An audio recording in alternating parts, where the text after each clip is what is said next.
She was supposed to be at the spa. That's what she told me before leaving in her soft, rehearsed tone, tucking a strand of hair behind her ear like she always did when lying. I didn't question it. Amanda had been doing weekend getaways with her best friend Linda for years. Massages, facials, detox diets. They swore by it like it was sacred ritual. I stayed home, always stayed home, managing invoices from my small consulting firm and fixing squeaky hinges around the house. I don't know why I went to the mall that day. Maybe I needed space. Maybe I just wanted to be anywhere but surrounded by silence.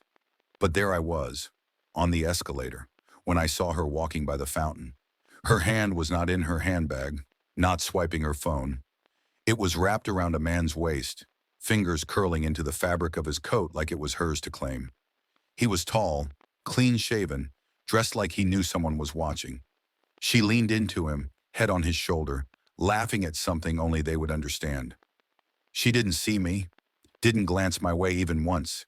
They walked like they had nowhere to be but together. I didn't follow. I didn't snap photos. I didn't even exhale. I turned around, walked to my car, and drove home in perfect silence. The house was still, frozen in time. I didn't sit. I didn't cry. I pulled open the drawer in my office where we kept all our shared documents, policies, estate plans, investment binders. Something buzzed in me. Something cold. I flipped through the folders until I found the insurance agreements we'd taken out together 2 years ago. Life, mortgage, even a joint long-term care policy for later in life. Except they were missing. Instead, I found a set of copies under her name only, marked as revised beneficiary. The dates were recent, too recent. I checked the digital backups next. Scanned PDFs, e-signature timestamps. Every signature with my name looked like it had been mimicked, shaped with the careful stiffness of someone copying, but not feeling it. My real signature had weight. These imitations floated, disconnected. That night I slept in the guest room. I told Amanda it was for my back. She didn't question it. She didn't say a word about the coolness between us. Maybe she thought she was getting away with it. Maybe she was confident enough not to care. By the next morning, I was at our insurance provider's downtown office.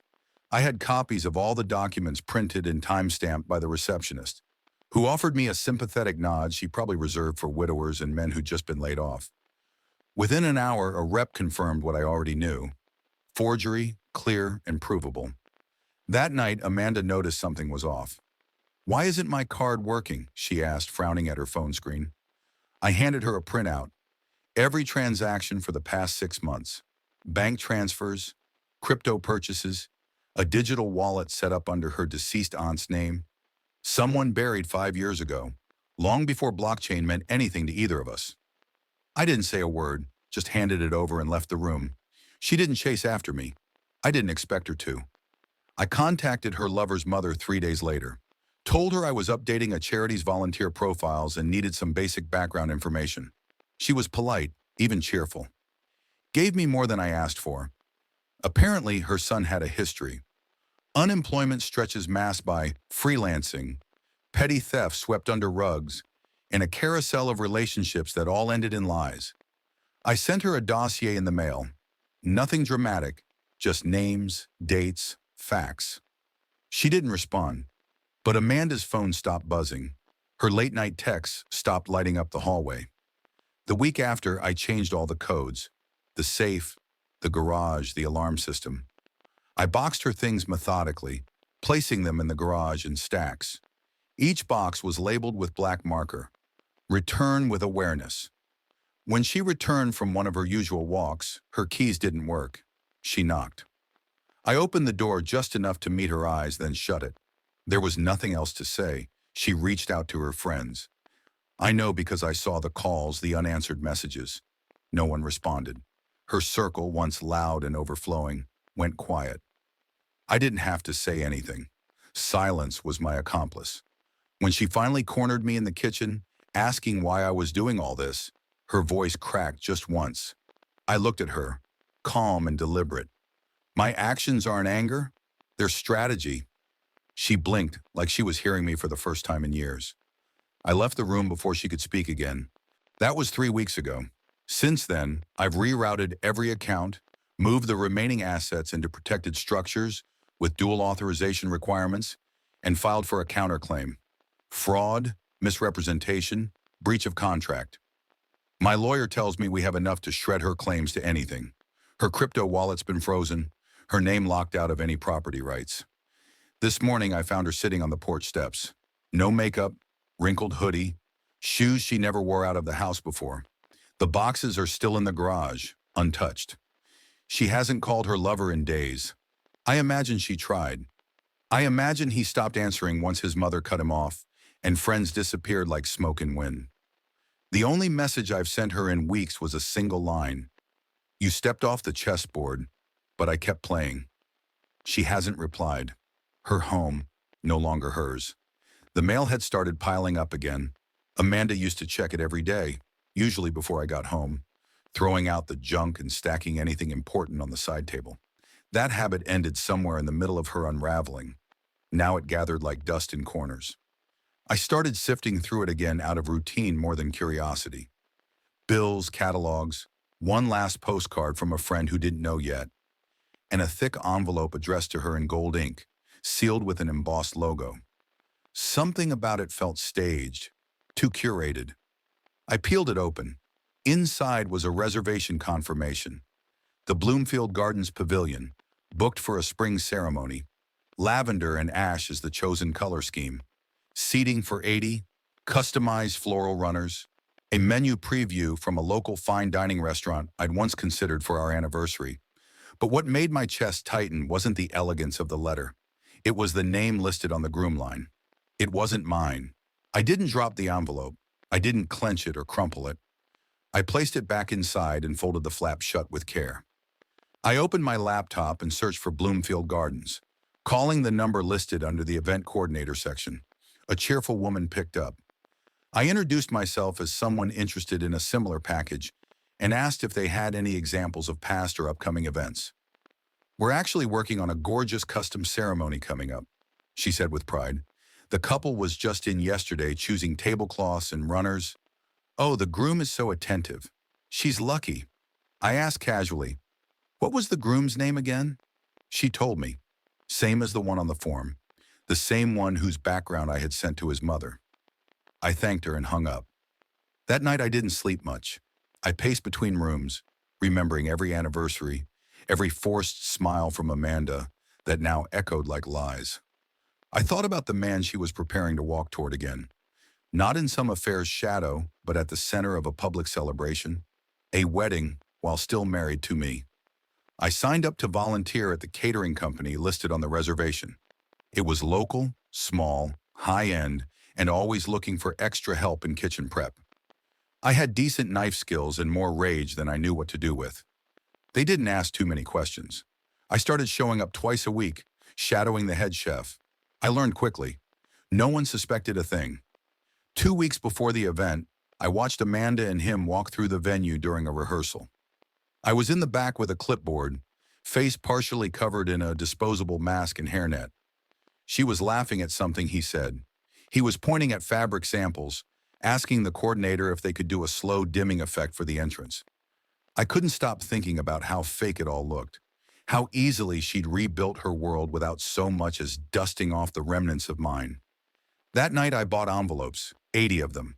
I printed every photo I had from the mall, the crypto transfers, the forged policies, the messages between Amanda and the man. Everything she thought was buried. I assembled folders with timestamps and annotations. I didn't spare a single cousin, aunt, or acquaintance. Each invitation was hand-delivered or mailed with priority tracking, marked for RSVP. The event was titled A Night of Awakening. She wouldn't see it coming. On the night of the event, I was already in the hall hours early. The staff believed I was part of the service team. The AV technician followed my lead without hesitation when I told him the bride requested a memory montage to play before the couple entered. I handed him a flash drive marked Amanda's Journey. When the guests were finally seated, Amanda walked into the foyer, ready to be introduced. She had no idea what was waiting behind the double doors. The lights dimmed. The video played. At first a few childhood photos, then wedding shots. Hours. A few seconds later, it shifted. Surveillance photos, screenshots, bank transfers, phone records. A montage of deception laid bare under classical music. Murmurs turned into gasps. Her friends turned toward her. Her parents left the room before the final clips even finished. She turned to leave, but the doors were already locked. I stepped out from the shadows. For the first time in weeks, I let myself be seen. "I have 6 minutes of silence left," I said. The room went dead still. No one spoke. Not even Amanda. 6 minutes passed without a word. No explanations. No screams. Just me standing, watching them all realize what had been hidden under their noses. When the screen went black, I walked out. I left the house keys on our former dining table later that night. On top of them, a single piece of paper. "I'm not your instrument. You played alone." No signature. No need. I left the city the next morning. My flight took me north, toward Stillness, Vermont specifically. A program there had been recommended, one for men who had been shattered but chose not to explode. It was housed in a converted chapel, stripped of religious tone, but still full of quiet. The first thing they gave me was a blank journal. I filled the first page with a name, not Amanda's, mine. 2 months later, Amanda was served again, this time by the chef she never saw in the kitchen. Breach of contract, emotional damages, loss of business. The wedding never happened. The groom never came back. The story faded from social media like a deleted hashtag. She tried to reach out once, an email with no subject line. I didn't read it, but I did send her one final package. It was left in a simple box outside what used to be our front door. Inside, her wedding shoes, pristine and untouched, with a folded note placed neatly inside one of the heels. This wasn't my path. Amanda vanished on a Wednesday. No text, no calls, no itinerary magneted to the fridge like she always left when traveling. Her closet looked half emptied, and her overnight bag was missing from the top shelf. I stood in the doorway of our bedroom and stared at the space where it used to sit. Not even a note, just absence. A vacuum with her shape carved into it. By the next morning, when I still hadn't heard from her, I dialed her sister out of obligation more than concern. She answered on the second ring, voice groggy, probably thinking I was calling about something routine. "She's not with you?" I asked without introduction. "Who?" Her voice sharpened. "Amanda." A pause. "I thought she was on a retreat." My throat tightened. She didn't say that to me. She went quiet. I hung up. Retreats had always been a fantasy of Amanda's.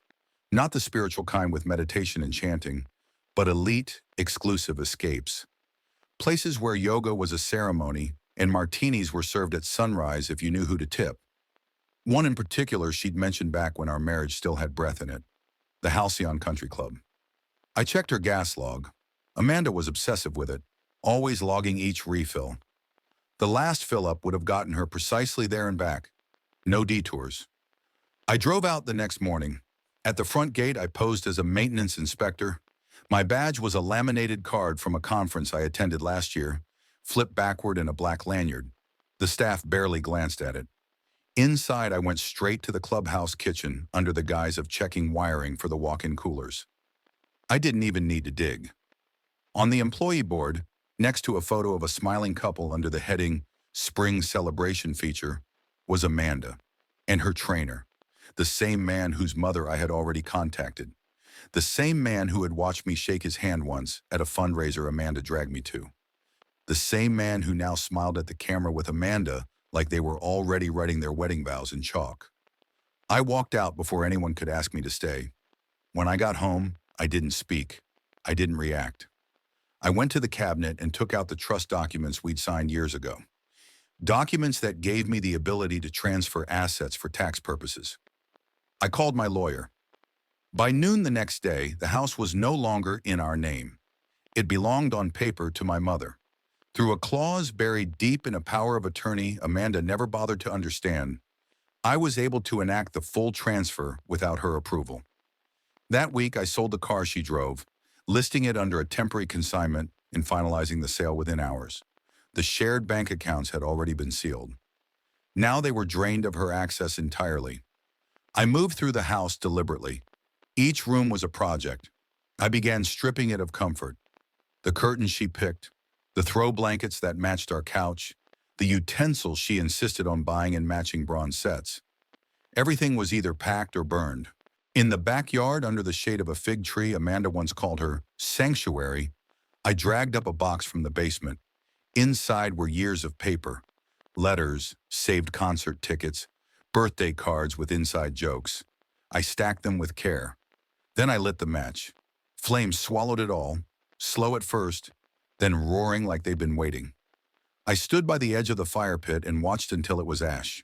The wind scattered pieces toward the porch steps where she once sat barefoot in the summer, sipping lemonade, pretending we were happy. Her key didn't work when she returned. She rattled the door once, twice, knocked. I didn't answer. She tried again. I opened the door just wide enough to place a box in her hands and said nothing. Inside were her things, what little she hadn't taken, stacked and tied together with an old rope she used as a child to drag her backpack to school when the zippers broke.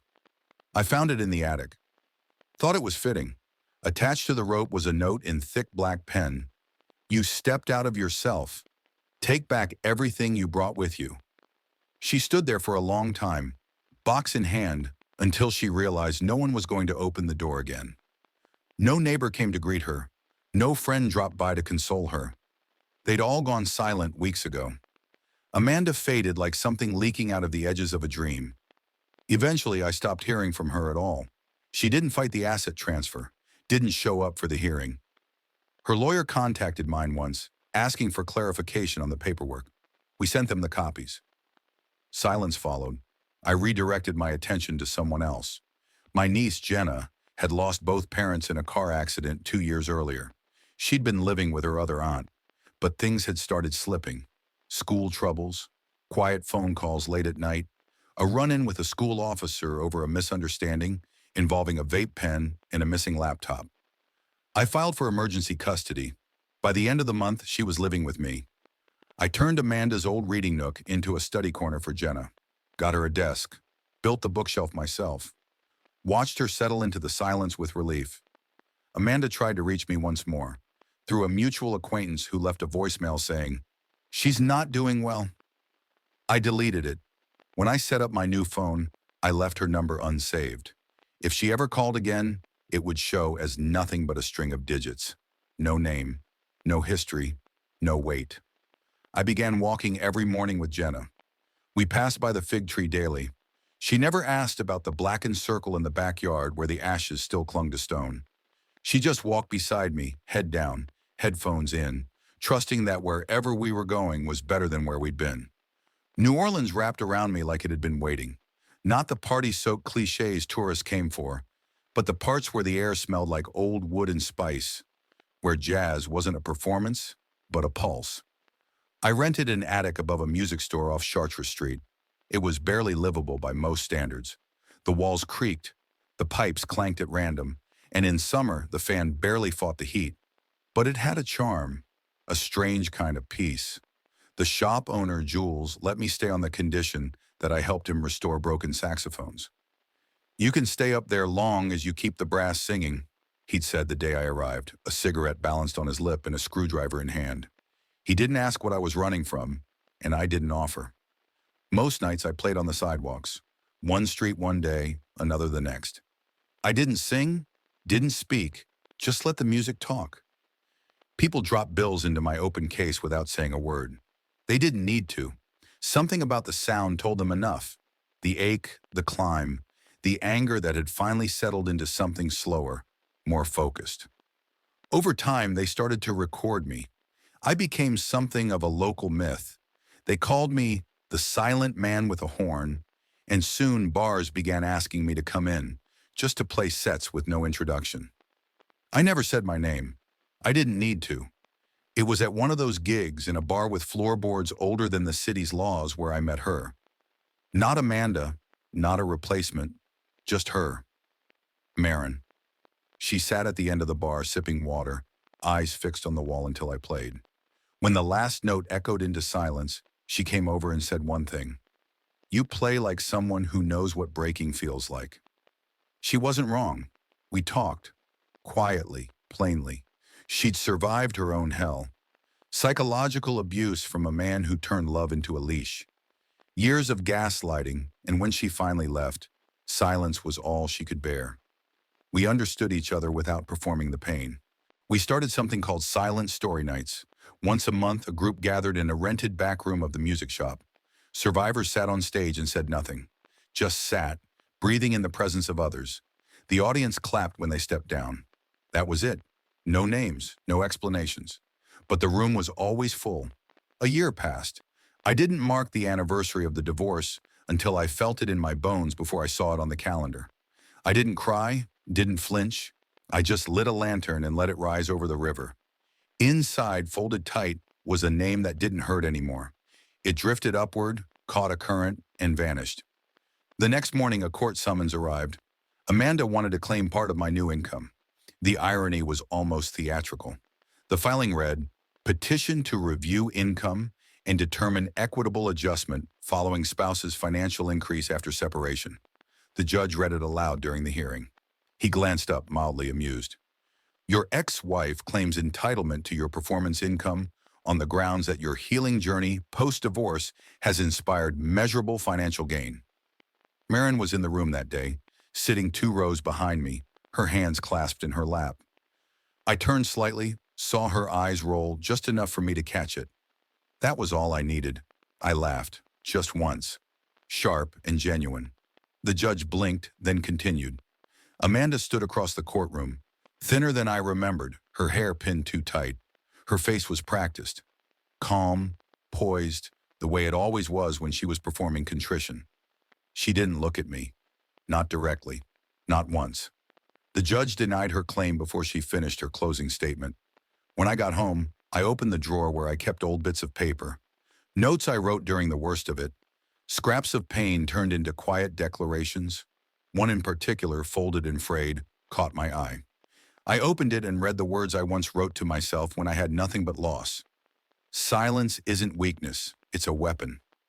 I folded it again, placed it back into the drawer, and picked up my saxophone. That night, I walked to a street corner that always listened. No hecklers, no drunk requests, just strangers who paused, watched, and felt something they wouldn't talk about until hours later, lying awake, staring at their ceiling fans. Amanda tried to contact me again months later. A letter this time, handwritten, apologies, promises, desperate prose about regret and the price of her choices. She spoke of loneliness like it was a punishment she hadn't expected, a side effect she hadn't read in the fine print of betrayal. I didn't respond. She called Marin once, left a message claiming she only wanted a conversation, woman to woman. Marin played it for me. We listened in silence. Then she deleted it without a word. Jules found me on the rooftop later that night, tuning a reed. "You good?" he asked, no pressure in his voice. I nodded. "Yeah, I'm good." "Still planning that trip upstate?" "Eventually." He lit a cigarette, exhaled slow. "Don't forget the street needs you. Not just the music, the quiet too." I didn't reply. I didn't need to. That weekend, I walked with Marin to the water. We didn't hold hands, but our arms brushed every so often. She pointed at a vendor selling lanterns like the one I'd released last year. "Think we should send up another?" she asked. I shook my head, smiling. "No need." That one got where it needed to go. The next night I played again. One set, one street, no words. And for the first time, I didn't feel like I was remembering pain. I felt like I was writing its final note. That's all for now, folks. Thank you for being with me today and listened. And if you liked my story, please subscribe, hit the like button, and comment below what you think about all this and what would you do if you were me. Also, don't forget to check my other stories in description below.